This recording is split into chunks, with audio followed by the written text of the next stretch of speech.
wabarakatuh. Kami mahasiswi semester 3 dari Universitas Islam Negeri Sultan Maulana Hasanuddin Banten. Pada video kali ini, video yang kami buat untuk memenuhi salah satu tugas kelompok di mata kuliah Ilmu Ekonomi Makro dengan dosen pengampu Bapak Trisna Taufik Darmawansyah ME. Kami dari kelompok 2 yang terdiri dari 3 anggota yang masing-masing bekerja sama dalam memenuhi tugas ini.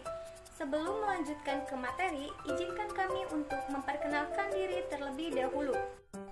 Saya Mega Sylvia dengan NIM 201430054 yang akan memandu video presentasi kali ini sekaligus sebagai presentator pertama.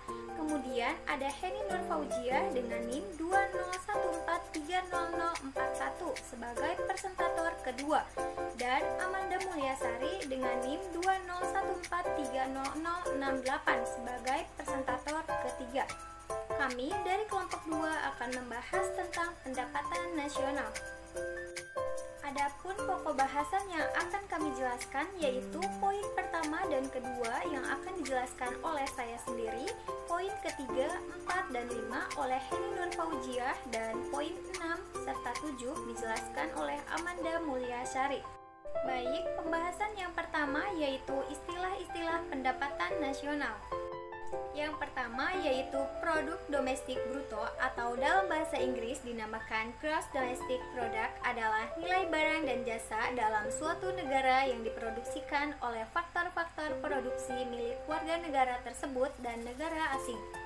Jadi, di dalam suatu perekonomian, di negara-negara maju maupun di negara-negara berkembang, barang dan jasa yang diproduksikan bukan saja oleh perusahaan milik penduduk negara tersebut, tetapi oleh penduduk negara lain. Selain didapati produksi nasional diciptakan oleh faktor-faktor produksi yang berasal dari luar negeri. Perusahaan multinasional beroperasi di berbagai negara dan membantu menaikkan nilai barang dan jasa yang dihasilkan oleh negara-negara tersebut. Perusahaan multinasional tersebut menyediakan modal, teknologi, dan tenaga ahli kepada negara di mana perusahaan itu beroperasi. Operasinya membantu menambah barang dan jasa yang diproduksikan di dalam negara, menambah penggunaan tenaga kerja dan pendapatan, dan seringkali juga membantu menambah ekspor. Operasi mereka merupakan bagian yang cukup penting dalam kegiatan ekonomi suatu negara, dan nilai produksi yang disumbangkannya perlu dihitung dalam pendapatan nasional. Selanjutnya yang kedua yaitu produk nasional bruto atau dalam bahasa Inggris dinamakan gross national product adalah nilai barang dan jasa yang diproduksikan oleh faktor produksi milik warga negara baik yang tinggal di dalam maupun di luar, tetapi tidak termasuk warga asing yang tinggal di negara tersebut. Gross national product mempunyai arti yang sama dengan gross domestic product, akan tetapi memperkirakan jenis-jenis pendapatan sedikit berbeda.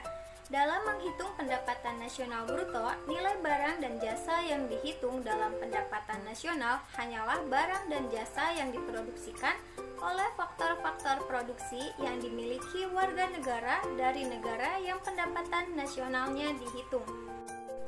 Oleh karena faktor-faktor produksi yang dimiliki warga negara suatu negara terdapat di negara itu sendiri maupun di luar negeri, maka nilai produksi yang diwujudkan oleh faktor-faktor produksi yang digunakan di luar negeri juga dihitung di dalam produk nasional bruto. Tetapi sebaliknya, dalam produk nasional bruto tidak dihitung produksi yang diwujudkan oleh faktor-faktor produksi milik penduduk atau perusahaan negara lain yang digunakan di negara tersebut. Contohnya, pendapatan warga negara Malaysia yang bekerja di Indonesia dan keuntungan perusahaan multinasional Jepang yang beroperasi di Indonesia itu tidak termasuk dalam PNB Indonesia, tetapi sebaliknya, pendapatan warga negara Indonesia yang bekerja di luar negeri termasuk ke dalam PNB Indonesia. Selanjutnya yaitu produk nasional neto. Seperti yang telah diterangkan sebelumnya, perlu dibedakan antara pengertian neto dan bruto. Produk nasional neto adalah produk nasional bruto yang dikurangi dengan penyusutan atau depresiasi barang pengganti modal dalam proses produksi. Selanjutnya, pendapatan nasional harga berlaku dan harga tetap. Pendapatan nasional harga berlaku adalah barang-barang dan jasa-jasa yang dihasilkan suatu negara dalam suatu tahun dan dinilai menurut harga-harga yang berlaku pada tahun tersebut. Cara ini adalah cara yang selalu digunakan dalam menghitung pendapatan nasional dari suatu periode ke periode lainnya. Dalam setiap periodenya dapat dibandingkan data pendapatan nasionalnya, karena nilainya akan berbeda-beda dan menunjukkan kecenderungan yang semakin meningkat dari tahun ke tahun. Pertambahan nilai tersebut disebabkan oleh dua faktor, yaitu pertambahan fisikal barang dan jasa yang dihasilkan dalam perekonomian dan kenaikan harga-harga yang berlaku dari satu periode ke periode lainnya. Sedangkan pendapatan nasional harga tetap yaitu harga yang berlaku pada suatu tahun tertentu yang seterusnya digunakan untuk menilai barang dan jasa yang dihasilkan pada tahun-tahun yang lain. Pertumbuhan suatu perekonomian diukur dari pertambahan yang sebenarnya dalam barang dan jasa yang diproduksikan. Untuk dapat menghitung kenaikan itu dari tahun ke tahun, barang dan jasa yang dihasilkan haruslah dihitung pada harga yang tetap. Nilai pendapatan nasional yang didapat dalam penghitungan secara ini dinamakan pendapatan nasional pada harga tetap atau pendapatan nasional real. Selanjutnya, pendapatan nasional harga pasar dan harga faktor. Pendapatan nasional harga pasar yaitu apabila penghitungan nilai barang itu menggunakan harga yang dibayar pembeli.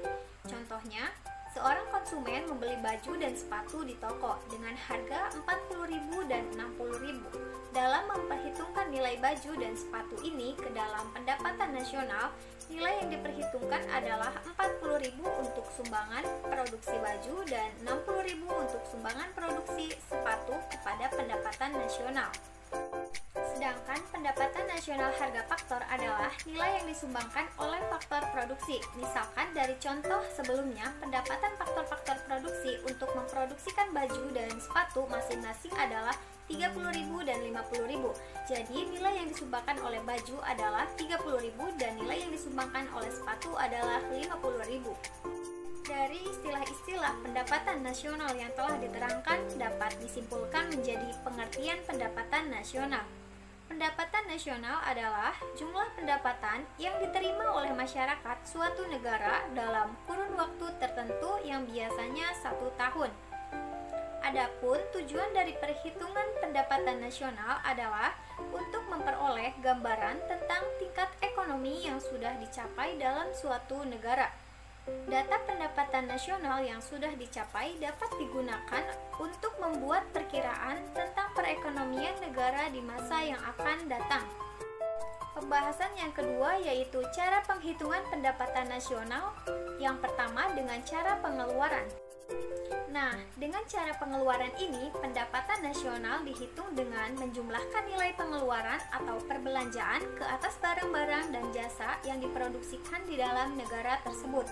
Karena di negara-negara yang perekonomiannya sudah sangat maju seperti Belanda, Inggris, Jerman, dan Amerika Serikat, perhitungan pendapatan nasional dengan cara pengeluaran atau perbelanjaan adalah cara yang paling penting.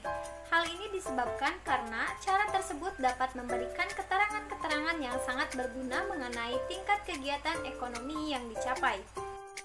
Data pendapatan nasional yang dihitung dengan cara pengeluaran dapat memberi gambaran tentang sampai di mana buruknya masalah ekonomi yang dihadapi atau sampai di mana baiknya tingkat pertumbuhan yang dicapai dan tingkat kemakmuran yang sedang dinikmati, serta memberikan informasi dan data yang dibutuhkan dalam analisis makroekonomi. Selanjutnya, komponen pengeluaran agregat dalam perekonomian. Yang pertama, konsumsi rumah tangga. Kedua, pengeluaran pemerintah. Ketiga, pembentukan modal sektor swasta atau investasi. Dan yang terakhir, ekspor neto, yaitu ekspor dikurangi impor. Yang pertama yaitu konsumsi. Konsumsi adalah membeli barang dan jasa untuk memuaskan keinginan memiliki dan menggunakan barang tersebut. Jadi, pendapatan yang diterima rumah tangga akan digunakan untuk membeli makanan, membeli pakaian, membiayai jasa angkutan, membayar pendidikan anak, membayar sewa rumah, dan membeli kendaraan. Nah, barang-barang tersebut yang dibeli oleh rumah tangga untuk memenuhi kebutuhannya, akan tetapi tidak semua transaksi yang dilakukan oleh rumah tangga digolongkan konsumsi konsumsi rumah tangga. Kegiatan rumah tangga untuk membeli rumah itu digolongkan sebagai investasi, juga dengan pengeluaran untuk membayar asuransi serta membiayai anak yang sedang sekolah tidak termasuk konsumsi, karena itu bukan merupakan perbelanjaan terhadap barang dan jasa yang dihasilkan dalam perekonomian. Yang kedua yaitu pengeluaran pemerintah. Berbeda dengan rumah tangga yang membeli barang untuk kebutuhannya, sedangkan pengeluaran pemerintah yaitu membeli barang-barang untuk kepentingan masyarakat, pengeluaran untuk menyediakan fasilitas pendidikan dan kesehatan, pengeluaran untuk menyediakan polisi dan tentara, pembayaran gaji untuk pegawai pemerintah, dan pembelanjaan untuk mengembangkan infrastruktur dilakukan untuk kepentingan masyarakat. Pembelian pemerintah atas barang dan jasa dapat digolongkan kepada dua golongan, yakni golongan yang pertama yaitu konsumsi pemerintah. Yang termasuk dalam golongan ini adalah pembelian atas barang dan jasa yang akan dikonsumsikan seperti membayar gaji guru, membeli alat-alat tulis dan kertas untuk digunakan, dan membeli bensin kendaraan pemerintah. Yang kedua yaitu investasi pemerintah, meliputi pengeluaran untuk membangun prasarana seperti jalan, sekolah, rumah sakit, dan irigasi. Yang ketiga, pembentukan modal tetap sektor swasta atau investasi.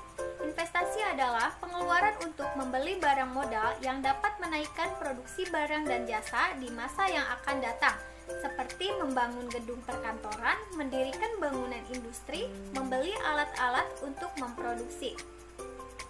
Nah, pengeluaran investasi ini dilakukan bukan untuk dikonsumsi, akan tetapi untuk digunakan dalam kegiatan memproduksi di waktu yang akan datang. Dalam pengumpulan data mengenai investasi pengeluaran tersebut dibedakan menjadi 3 jenis perbelanjaan, yaitu yang pertama pengeluaran ke atas barang modal dan peralatan produksi, yang kedua perubahan dalam nilai inventory pada akhir tahun, dan yang ketiga pengeluaran untuk mendirikan rumah tempat tinggal. Yang terakhir yaitu ekspor neto, adalah nilai ekspor yang dilakukan sesuatu negara dalam suatu tahun tertentu dikurangi dengan nilai impor dalam periode yang sama. Dalam ekspor suatu negara, seluruh atau sebagian dari nilainya merupakan barang dan jasa yang dihasilkan di dalam negeri. Oleh sebab itu, nilainya harus dihitung ke dalam pendapatan nasional. Barang impor merupakan produksi dari negara lain, oleh sebab itu sebenarnya tidak perlu dihitung ke dalam pendapatan nasional. Akan tetapi, dalam praktik penghitungan pendapatan nasional, tidak dapat dielakkan keadaan di mana nilai barang impor termasuk dalam penghitungan. Sebagai contoh, sepatu yang dihasilkan di pabrik sepatu di Bandung menggunakan kulit yang diimpor dari India. Nilai kulit yang diimpor tersebut tidak termasuk dalam pendapatan nasional dan harus dikurangi dari harga sepatu. Oleh karena keadaan seperti ini di mana nilai barang impor termasuk dalam penghitungan pendapatan nasional, untuk mengatasi kelemahan ini, nilai impor harus dikurangi dari nilai perbelanjaan. Pembahasan selanjutnya akan disampaikan oleh Heni Nurfauzia. Kepadanya dipersilakan. Cara perhitungan 2, yaitu cara produk neto. Produk neto atau net output berarti nilai tambah yang diciptakan dalam suatu proses produksi. Dengan demikian, cara kedua untuk menghitung pendapatan nasional ini adalah cara menghitung dengan menjumlahkan nilai tambah yang diwujudkan oleh perusahaan-perusahaan di berbagai lapangan usaha dalam perekonomian. Menghitung nilai tambah. Dalam contoh ini akan diperhatikan transaksi dan kegiatan memproduksi yang akan dilalui dalam mewujudkan perabot rumah tangga seperti kursi, tempat tidur, dan lemari. Kegiatan-kegiatan yang perlu dilakukan untuk membuat perabot itu adalah menebang kayu di hutan, menggergaji kayu hutan untuk dijadikan papan, membuat perabot di pabrik perabot, dan menjual perabot itu di toko perabot. Seterusnya, misalkan kegiatan-kegiatan tersebut dilakukan oleh 4 perusahaan yang berbeda. Perusahaan yang menebang kayu menjual kayu hutan kepada penggergaji papan seharga 50.000. Papan yang digergaji dijual kepada pembuat perabot dengan harga 200.000. Pengusaha perabot setelah membuat berbagai jenis perabot dan menjualnya, memperoleh hasil penjualan sebanyak 600.000. Secara keseluruhan, toko perabot menerima 800.000 dari penjualan perabot kepada konsumen. Berdasarkan contoh dalam tabel 2.2 ditunjukkan cara menghitung nilai tambah. Dimisalkan pengambilan kayu hutan tidak membayar sesuatu pun untuk menebang kayu di hutan, dengan demikian nilai tambah yang diciptakan penebang kayu hutan adalah 50.000. Secara keseluruhannya, nilai tambah yang diciptakan oleh keempat kegiatan ekonomi tersebut adalah pada tabel 2.2. Dengan demikian, jumlah nilai tambah yang diwujudkan oleh keempat kegiatan itu adalah 50 ditambah 150 ditambah 400 ditambah 200 sama dengan 800.000. Dalam catatan, jumlah nilai penjualan adalah 1.650.000. Pengeluaran konsumen untuk membeli perabot ini adalah 800.000. Ini berarti dalam perhitungan menurut cara produk neto, nilai pendapatan nasional yang disumbangkan berbagai kegiatan pada tabel 2.2 adalah sama dengan dalam perhitungan menurut cara pengeluaran. PNB menurut lapangan usaha. Dalam tabel 2.2 ditunjukkan bagaimana pendapatan nasional menurut cara produk neto dihitung. Data yang dikemukakan adalah untuk tahun 2002. Data yang dikumpulkan digolongkan kepada berbagai sektor di mana nilai tambah diwujudkan. Oleh sebab itu, data yang dikemukakan dinamakan produk domestik bruto atau PDB menurut lapangan usaha. Tabel 2.3 menunjukkan berbagai kegiatan ekonomi di Indonesia dan sumbangannya dalam mewujudkan pendapatan nasional. Nilai produksi suatu sektor menggambarkan nilai tambah yang diwujudkan oleh sektor tersebut. Sebagai contoh, misalkan produksi sektor pertanian adalah 300 triliun dan sektor tersebut membeli bahan mentah dari sektor lain dengan nilai 100 triliun. Berdasarkan contoh ini, dapatlah disimpulkan bahwa sektor pertanian menghasilkan nilai tambah sebanyak 200 triliun.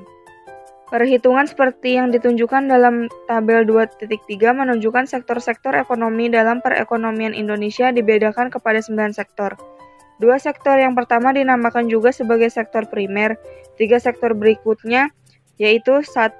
Industri pengolahan, kedua listrik, gas, dan air, dan yang ketiga bangunan digolongkan kepada sektor sekunder, dan sektor ke-6 hingga ke-9 digolongkan sebagai sektor jasa atau sektor tertier. Data PDB menurut harga yang berlaku untuk tahun 2002 memberikan informasi yang sebagai berikut.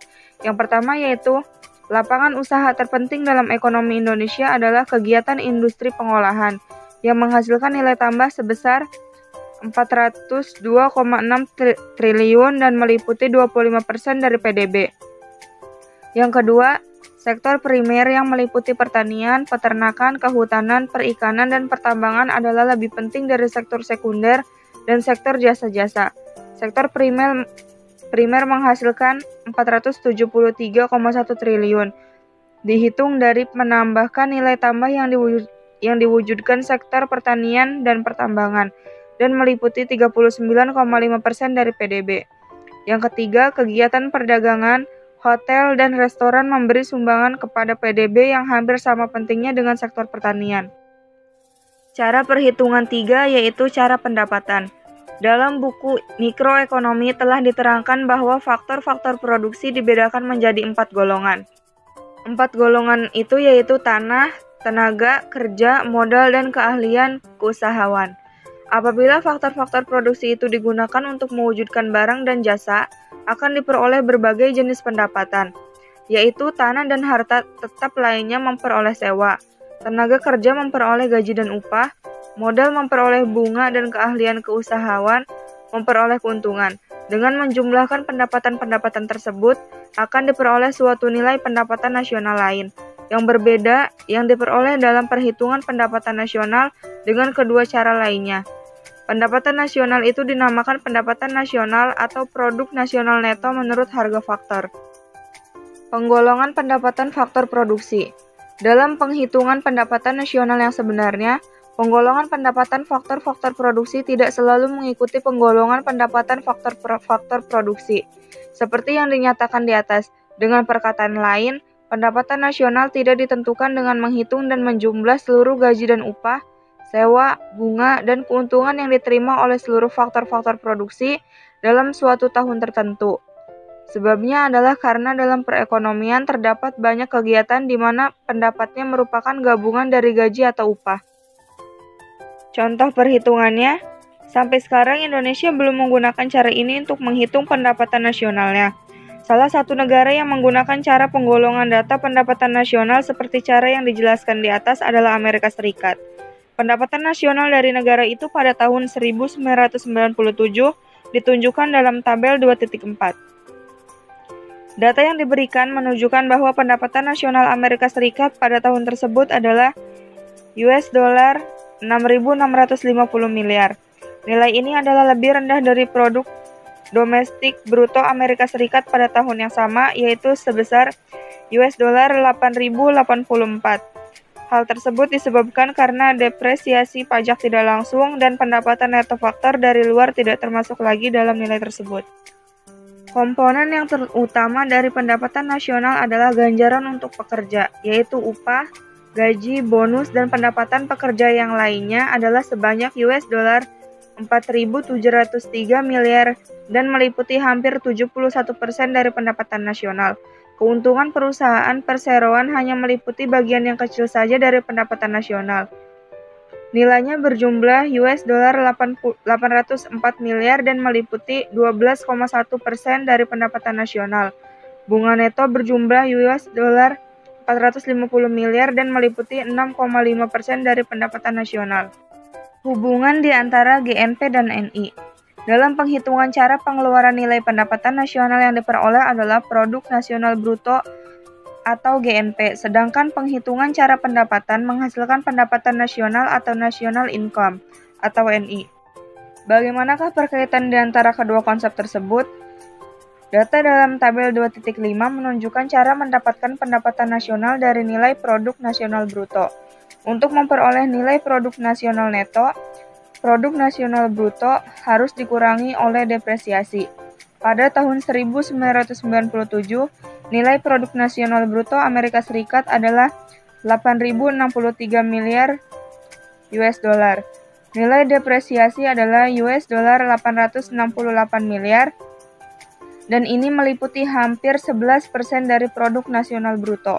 Dengan demikian, produk nasional neto bernilai US dollar 7.195 miliar. Untuk memperoleh pendapatan nasional pajak tak langsung harus dikurangkan dari produk nasional neto, sedangkan subsidi ditambahkan. Penghitungan dalam tabel 2.5 menunjukkan pendapatan nasional adalah US dollar 6.650 miliar dan nilai ini adalah sama dengan yang dihitung dalam tabel 2.4. Pendapatan pribadi dan pendapatan disposable. Pendapatan pribadi dapat diartikan sebagai semua jenis pendapatan, termasuk pendapatan yang diperoleh tanpa memberikan sesuatu kegiatan apapun yang diterima oleh penduduk suatu negara. Jenis-jenis pembayaran pindahan.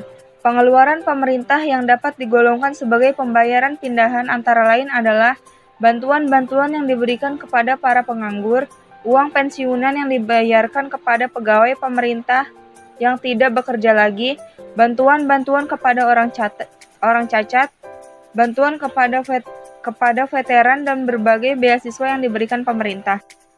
Bunga pinjaman konsumen dan pemerintah. Pendapatan masyarakat lain yang tidak tergolong kepada pendapatan nasional tetapi termasuk di dalam pendapatan pribadi adalah pendapatan yang berupa bunga ke atas utang negara dengan bunga ke atas pinjaman untuk konsumsi.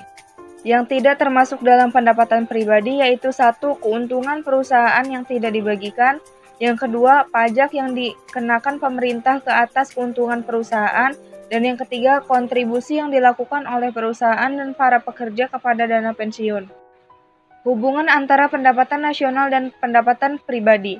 Pendapatan nasional dikurangi 1. Keuntungan perusahaan tak dibagi. Yang kedua, pajak keuntungan perusahaan. Yang ketiga, kontribusi kepada dana pensiun jika ada, dan ditambah jika 1. Pembayaran pindahan, 2. Bunga pinjaman pribadi, yang ketiga bunga pinjaman pemerintah sama dengan pendapatan pribadi. Pendapatan disposable. Apabila pendapatan pribadi dikurangi oleh pajak yang harus dibayar oleh para penerima pendapatan, nilai yang tersisa dinamakan pendapatan disposable. Dengan demikian, pada hakikatnya pendapatan disposable adalah pendapatan yang dapat digunakan oleh para penerimanya, yaitu semua rumah tangga yang ada dalam perekonomian untuk membeli barang-barang dan jasa-jasa yang mereka ingini. Selanjutnya, pembahasan terakhir akan menentukan tingkat pertumbuhan ekonomi. Salah satu kegunaan penting dari pendapatan nasional adalah menentukan tingkat pertumbuhan ekonomi yang dicapai suatu negara dari tahun ke tahun. Dengan mengamati tingkat pertumbuhan yang tercapai dari tahun ke tahun, dapatlah dinilai prestasi dan kesuksesan negara tersebut dalam mengendalikan kegiatan ekonominya, baik dalam jangka pendek maupun jangka panjang. Perbandingan juga dilakukan di antara tingkat kesuksesan negara itu dalam mengendalikan dan membangun perekonomiannya kalau dibandingkan dengan yang dicapai negara-negara lain. Adapun cara menghitung tingkat pertumbuhan telah diterangkan dalam bab lalu bahwa tingkat pertumbuhan ekonomi ditentukan oleh pertambahan yang sebenarnya barang-barang dan jasa-jasa yang diproduksikan sesuatu perekonomian. Dengan demikian, untuk menentukan tingkat pertumbuhan ekonomi yang dicapai oleh sesuatu negara perlulah dihitung pendapatan nasional real, yaitu produk nasional bruto nil atau produk domestik bruto real. Dalam penghitungan pendapatan nasional di beberapa negara telah dilakukan penghitungan pendapatan nasional dan komponen-komponennya menurut harga tetap, yaitu pada harga-harga barang yang dilakukan tahun dasar yang dipilih. Formula penghitungan pendapatan nasional secara ini memungkinkan tingkat pertumbuhan ekonomi secara langsung dihitung dari data pendapatan nasional real yang tersedia. Selanjutnya itu penghitungan pendapatan nasional. Pertama, dimisalkan kita dapat memperoleh data produk domestik bruto real dari tahun. Misalkan kita mendapat data berikut. Tahun 2001 mendapatkan nasional adalah dengan rupiah dengan Rp 120,2 triliun, sedangkan pada tahun 2002 nilainya telah meningkat kepada Rp 128,3 triliun. Dengan demikian, tingkat pertumbuhan yang dicapai negara itu adalah 7,0%. Data mengenai tingkat pertumbuhan ekonomi yang dihitung dapat digunakan untuk memenuhi perbandingan satu tingkat pertumbuhan yang dicapai suatu negara dalam suatu periode tertentu, dan yang kedua tingkat pertumbuhan ekonomi yang dicapai berbagai negara.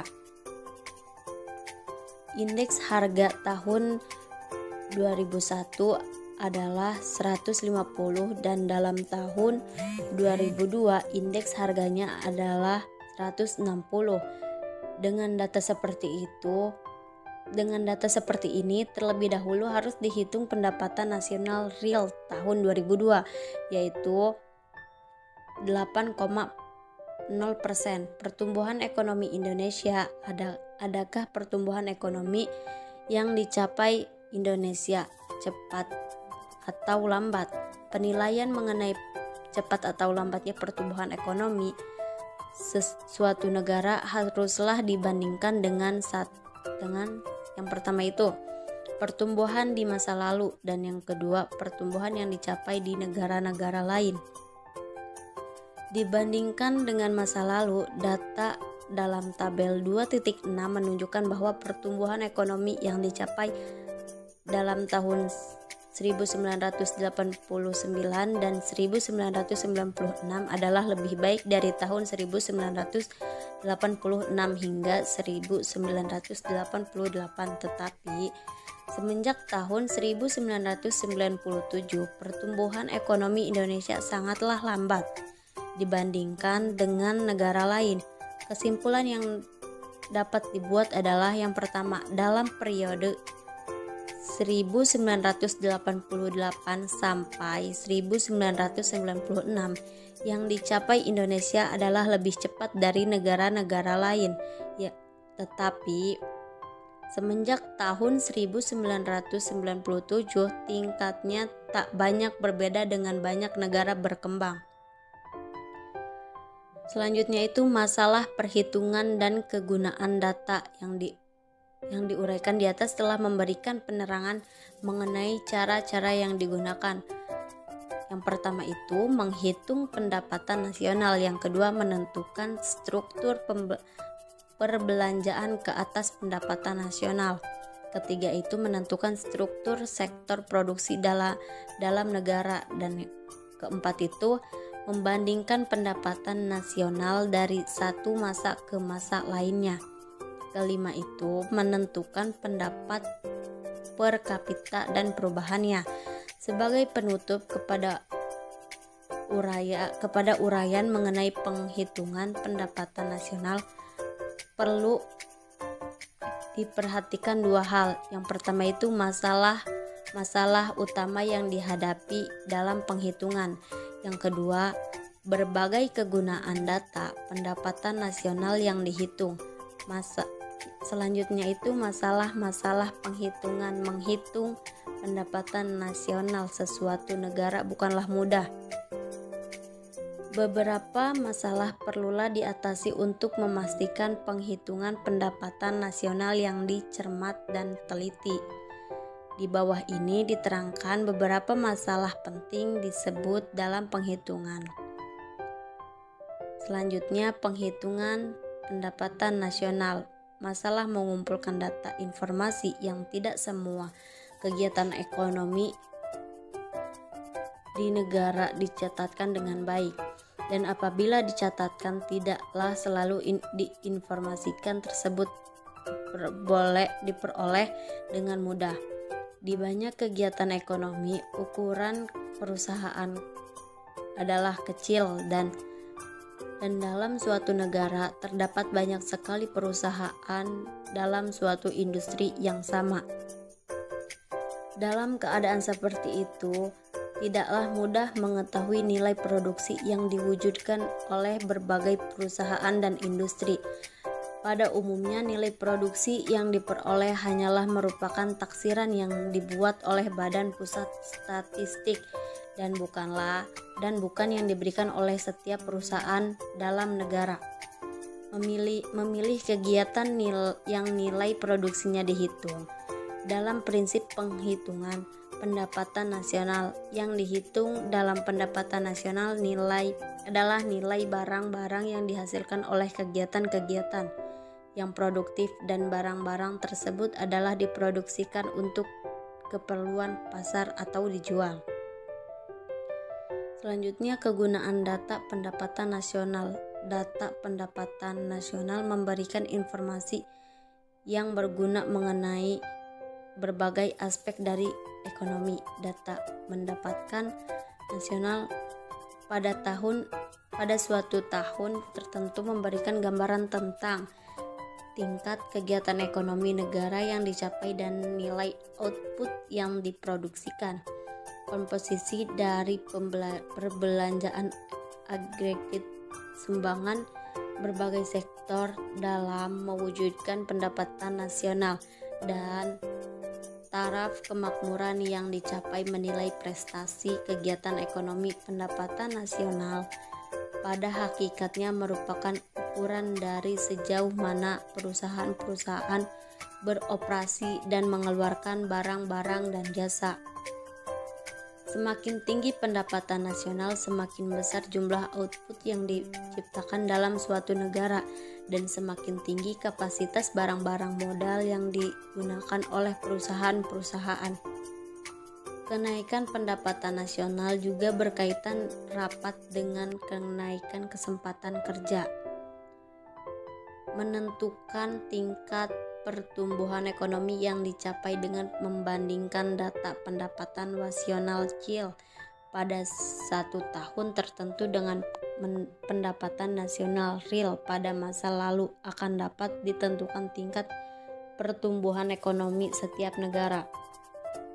Menghendaki penembusan ekonomi yang pesat sehingga kesempatan cash penuh dapat dicapai secara terus-menerus. Tetapi keadaan ini sukar dicapai.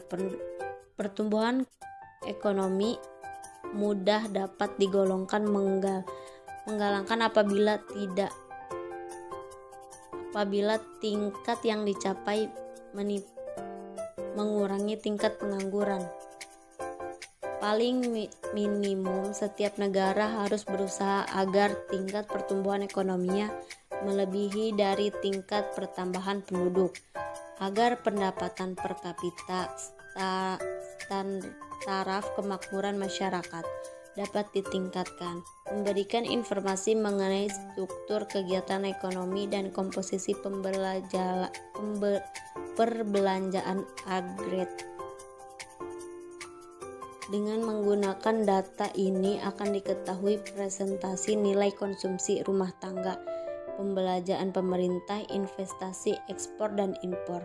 Maka dari data dapat diketahui kepentingan relatif dari berbagai jenis perbelanjaan ini kepada pendapat nasional. Sebagai contoh, dari data pendapatan nasional Indonesia dapat dilihat bahwa pengeluaran konsumsi rumah tangga sangat penting perannya dalam perbelanjaan agregat Indonesia. Penghitungan pendapatan nasional, data asas untuk membuat ramalan dan perencanaan data pendapatan nasional pada masa ini dan masa lalu dapat memberikan informasi penting mengenai ciri-ciri dari kegiatan ekonomi, seperti pendapatan menunjukkan tingkat pertumbuhan yang dicapai dan sektor-sektor yang mewujudkan pertumbuhan tersebut, perkembangan sektor manufaktur industri dan sektor ekspor, dan berbagai informasi lain. Data seperti itu dapat digunakan untuk landasan dalam membuat ramalan mengenai keadaan ekonomi di masa datang. Ramalan tersebut dapat digunakan oleh perusahaan-perusahaan untuk merencanakan kegiatan ekonominya di masa depan. Data tersebut juga digunakan kepada pemerintah untuk merumuskan perencanaan ekonomi untuk mewujudkan pembangunan di masa datang, seperti meramalkan tingkat pertumbuhan ekonomi yang akan dicapai, membuat ramalan mengenai perkembangan investasi dan ekspor, dan pertambahan kesepakatan kerja yang akan berlaku. Demikianlah materi yang dapat kami sampaikan. Sebelum menutup presentasi kali ini, saya akan membacakan kesimpulannya terlebih dahulu. Dalam setiap negara akan selalu menghitung pendapatan nasionalnya, yaitu produksi dalam perekonomian, untuk mengetahui nilai output yang diciptakan dalam negara itu pada suatu tahun tertentu. Pendapatan nasional merupakan suatu ukuran penting untuk menentukan sejauh mana tingkat kegiatan ekonomi yang dicapai sesuatu negara. Ada 3 cara yang dapat digunakan untuk menghitung pendapatan nasional, yaitu cara pertama, cara pengeluaran, yang kedua, cara produk neto, dan yang ketiga, cara pendapatan. Untuk menghitung pendapatan nasional suatu negara bukanlah hal yang mudah. Dalam perekonomian, tidak terdapat informasi yang lengkap mengenai kegiatan produksi dan nilai barang dan jasa yang diwujudkan oleh setiap kegiatan ekonomi. Masalah utama yang dihadapi dalam menghitung pendapatan nasional adalah masalah menentukan data, masalah menentukan jenis kegiatan yang diproduksinya perlu dihitung dalam menentukan pendapatan nasional. Demikian presentasi dari kami, semoga dapat bermanfaat bagi kita semua. Terima kasih. Wassalamualaikum warahmatullahi wabarakatuh.